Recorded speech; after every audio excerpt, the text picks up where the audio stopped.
Hello everyone, welcome to your channel that is legal justice. आज की इस video में हम लोग बात करेंगे कोड ऑफ सिविल प्रोसीजर के सेक्शन 9 की। सेक्शन 9 जो कि कहता है सूट ऑफ सिविल नेचर, यानी कि ऐसा कोई वाद जो सिविल नेचर का हो। तो इस सेक्शन में हम लोग समझेंगे कि क्या होती है मीनिंग सिविल नेचर की, इसके ऑब्जेक्ट क्या होते हैं और इसके एसेंशियल एलिमेंट्स क्या होते हैं। So without any wastage of time, let's get started. आज की इस वीडियो में हम लोग समझेंगे सिविल प्रोसीजर कोड के सेक्शन 9 को। सेक्शन 9 जो कि कहता है सिविल नेचर ऑफ सूट के बारे में, यानी सेक्शन 9 बताता है codes to try all civil suits unless barred. That means जब तक कि वर्जित ना हो, न्यायालय सभी सिविल वादों का विचारण करेंगे। तो इसका मतलब ये है कि ये जो सिविल प्रोसीजर कोड है ये सिर्फ और सिर्फ सिविल केसेस को ही डील करेगा। अब बात आती है सिविल केसेस कौन से होते हैं, कौन से ऐसे वाद हैं जो सिविल नेचर के हैं, वो इस सेक्शन 9 में बताया गया है। लेकिन पूरे कोड में, पूरे एक्ट में कहीं पे भी सिविल नेचर को डिफाइन नहीं करा गया है। सेक्शन 9 के एक्सप्लेनेशन से, एक्सप्लेनेशन 1 और एक्सप्लेनेशन 2 से हमको ये पता चलता है कि कौन से वाद, कौन से सूट सिविल नेचर के होंगे।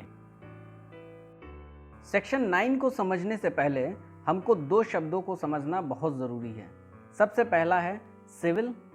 सिविल का मतलब क्या होता है और सिविल लॉ का मतलब क्या होता है। तो बात करें अगर हम सिविल की, तो सिविल का मतलब होता है नागरिक, और ऐसा नागरिक जिसको उसके राज्य से कुछ अधिकार और कुछ दायित्व प्राप्त होते हैं, और उसी नागरिक को जो दायित्व और अधिकार प्राप्त हैं उनको सिक्योर करने के लिए, उनकी रक्षा करने के लिए जो विधियां बनती हैं उसको हम सिविल लॉ कहते हैं। अगर ये अधिकार किसी व्यक्तिगत जीवन में ना होकर के किसी सामान्य रूप से सभी के लिए अगर उल्लंघन हो रहा है तो वहाँ पे क्रिमिनल लॉ आ जाता है, और अगर किसी व्यक्तिगत आदमी का, किसी एक इंडिविजुअल पर्सन के अधिकार का उल्लंघन हो रहा है तो वहाँ पे आपका सिविल लॉ आ जाता है।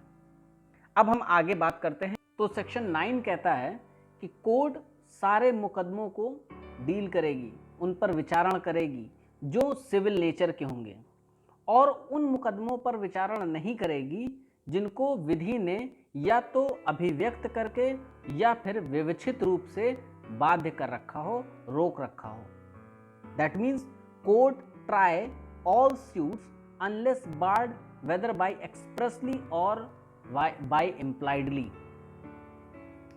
अब इतना तो समझ में आया हमको कि कोर्ट सभी मुकदमों को डील करेगी, लेकिन उन मुकदमों को डील नहीं करेगी, उन वादों को डील नहीं करेगी जो विधि ने रोक रखा हो।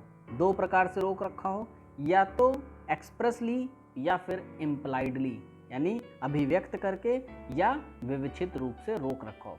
अब हमको दो चीज़ों को समझना है कि कैसे एक्सप्रेसली और कैसे इम्प्लाइडली रोकती है।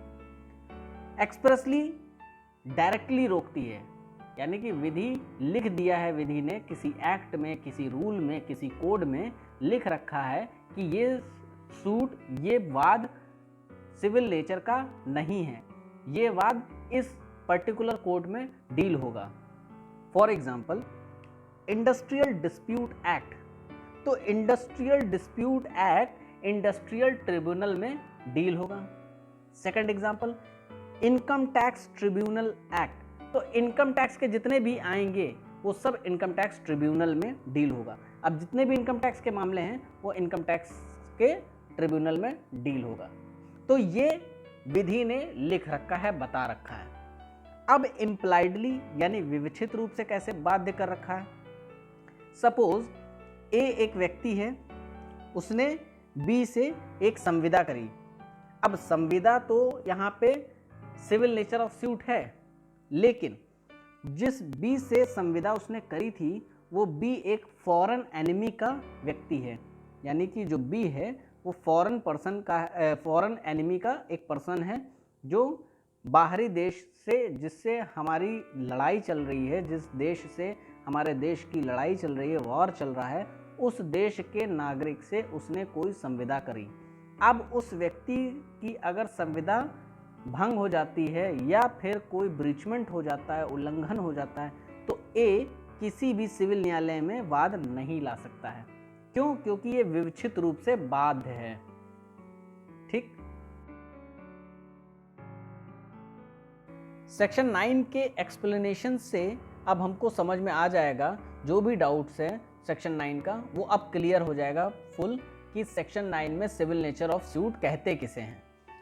तो सेक्शन 9 का एक्सप्लेनेशन नंबर 1 कहता है, if the matter is of property right और of any office of profit, तो ये सारे मैटर्स जो होंगे वो सिविल नेचर के होंगे। यानी कि अगर कोई राइट टू प्रॉपर्टी का मैटर है, जिसमें कोई संपत्ति का मैटर है, तो वो सिविल नेचर का होगा। और दूसरा पॉइंट कहता है, if a matter which not completely religious and ceremonies may be tried, यानी कि कोई ऐसा मैटर है जिसमें जो कंप्लीटली रिलीजियस नहीं है, जो पार्शली रिलीजियस है। फॉर एग्जाम्पल, अगर किसी व्यक्ति के राइट टू वर्शिप का उल्लंघन हो रहा है किसी पर्टिकुलर व्यक्ति के, और उसमें देखा जाता है जब वाद लाने का समय होता है, तो जब वाद लाता है इंसान, उसमें जब निष्कर्ष होता है, प्लान्ड बनता है, उसमें जब निष्कर्ष निकाला जाता है कि हाँ इसका जो वाद है वो सिर्फ इसी के राइट टू वर्शिप को उल्लंघन कर रहा है, उसी के पूजा करने के अधिकार को उल्लंघन कर रहा है, तो ये एक सिविल नेचर का सूट हो सकता है।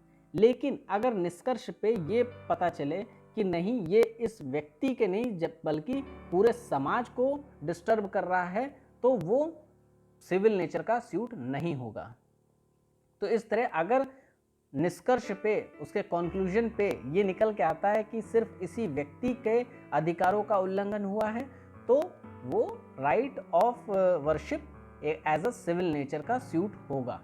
ये एक्सप्लेनेशन नंबर 1 कहता है। अब हम देख लेते हैं जुडिशरी एस्पेक्ट से, जो लोग जुडिशियल प्रिपरेशन कर रहे हैं उनके लिए बहुत इंपॉर्टेंट है कि कौन से सूट सिविल नेचर के हैं और कौन से सूट सिविल नेचर के नहीं हैं। तो यहाँ पे देखते हैं, नंबर 1 पे है राइट टू प्रॉपर्टी, ये सिविल नेचर का है। Right to worship civil nature. Right to taking out of religious procession, ये सिविल नेचर का है। यानी कि कोई अगर आपके पास अधिकार है जुलूस निकालने का, तो आप जुलूस निकालिए, तो ये एक सिविल नेचर का सूट है। राइट टू बरियल एक्सेट्रा, ये सब सिविल नेचर के सूट्स हैं। अब सिविल नेचर के सूट कौन से नहीं हैं? Suit relating to purely religious and ceremonies, हमने बताया था आपको, जो पार्शली रिलीजियस एंड सेरेमनीज के हैं वो सिविल नेचर के सूट हो सकते हैं, और जो प्योरली रिलीजियस है, जिसमें सामाजिक उल्लंघन हो रहा है, वो सिविल नेचर का सूट नहीं होगा। दूसरा है suits relating to political matters, कोई भी पॉलिटिकल मैटर्स हो, वो सभी सूट जो होते हैं वो आपके क्रिमिनल नेचर के होते हैं, अदर देन सिविल नेचर के होते हैं। तो आशा करता हूँ आप लोगों को मेरी ये वीडियो पसंद आई होगी, और अपने जो भी डाउट, आशा करता हूँ आप सभी को मेरी ये वीडियो पसंद आई होगी, आपके डाउट्स क्लियर हुए होंगे। आपके जो भी डाउट्स हैं वो आप मुझे कमेंट सेक्शन में लिख करके अपने डाउट्स को क्लियर कर सकते हैं।